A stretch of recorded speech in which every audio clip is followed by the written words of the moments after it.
এলাকাতে আর একটাও গাছ কাটা পড়বে না। খবর পেলেই ঘটনাস্থলে পৌঁছে যাবেন বিধায়ক। সবুজায়নের স্বপ্নের পথে যারা বাধা দিচ্ছে তাদের একাই দেখে নেবেন তিনি।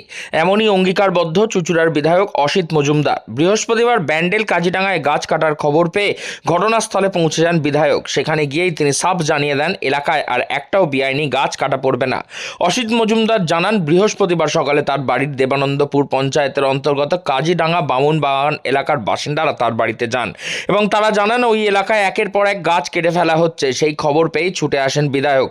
দেবানন্দন গ্রাম পঞ্চায়েতের উপপ্রধান পীযূষ কান্তি ধরকে সঙ্গে নিয়ে এলাকা ঘুরে দেখেন। এলাকার লোকেদের সাথে কথা বলে জানতে পারেন এলাকায় প্লটিং করা হবে, তাই গাছ কাটা হচ্ছে। বন দফতরের থেকে গাছ কাটার অনুমতি নেওয়া হয়েছে, কিন্তু যে পরিমাণ গাছের অনুমতি কাটার কথা রয়েছে তার থেকে অনেক বেশি গাছ কাটা হচ্ছে।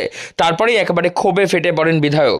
সকালে এলাকার দুজন ছেলে আমার বাড়িতে যে ইন ডিটেলস বলে, আমাকে এরা 7টা গাছ কাটার অর্ডার দেখিয়েছিল। বন দপ্তর কেন এইভাবে অর্ডার দিচ্ছে, আমি বন দপ্তরের অফিসারদের সাথেও কথা বলেছি,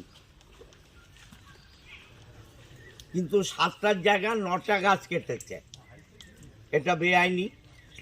এবং তারপরে আরও গাছ কাটার প্ল্যান নিচ্ছে।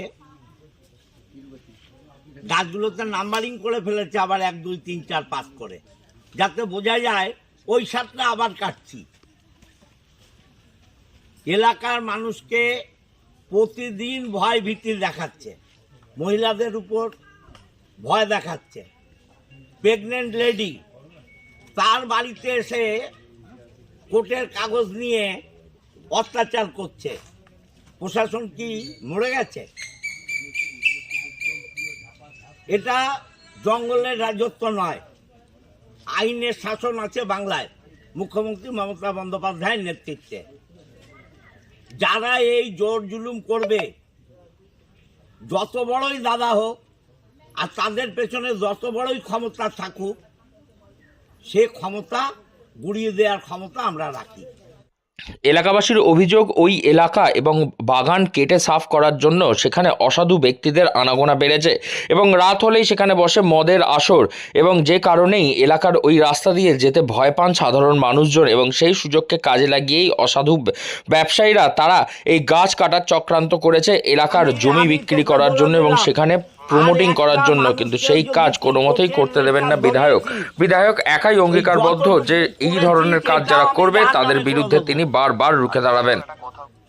মানুষের উপর অত্যাচার করে, বাগান কেটে, পরিবেশ নষ্ট করে পয়সা করে খাবে, এ সরকার থাকা অবস্থায় এটা হবে না। যা হবার হয়ে গেছে।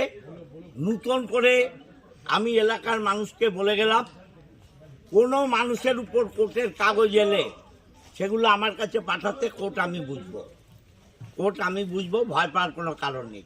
আমি মানুষের পাশে আসি। এই দেখুন, এত কোর্টের নোটিশ, মানুষকে এগুলো ভয় দেখানোর একটা সাধারণ মানুষ যদি কোর্টের কাগজ পায় সে কি করবে? এগুলো কি হচ্ছে এগুলো? আমি আজকেই আইসি চুঁচুড়া এবং সিপি চন্দননগর পুলিশ কমিশনারে জানাবো। আপনারা জানেন এখানে মস্তান রাজ কি ছিল আমার বিধানসভায়, সেগুলো মানুষ প্রতিহত করেছে। আবার এখানে যদি মস্তান রাজ করার প্রয়াস হয়, মানুষকে দিয়েই প্রতিরোধ করাবো। বেআইনিভাবে এলাকাতে যাতে কোনো গাছ কাটা না পড়ে তার জন্য একাধিক দিকে ধ্যান দিচ্ছেন খোদ বিধায়ক অসিত মজুমদার। তিনি অঙ্গীকারবদ্ধ যে সবুজায়নের স্বপ্নের পথে যারা বাধা হয়ে দাঁড়াবে তাদেরকেই তিনি সমূলে সাফ করবেন। হুগলি থেকে রাহি হালদার, লোকাল 18 বাংলা।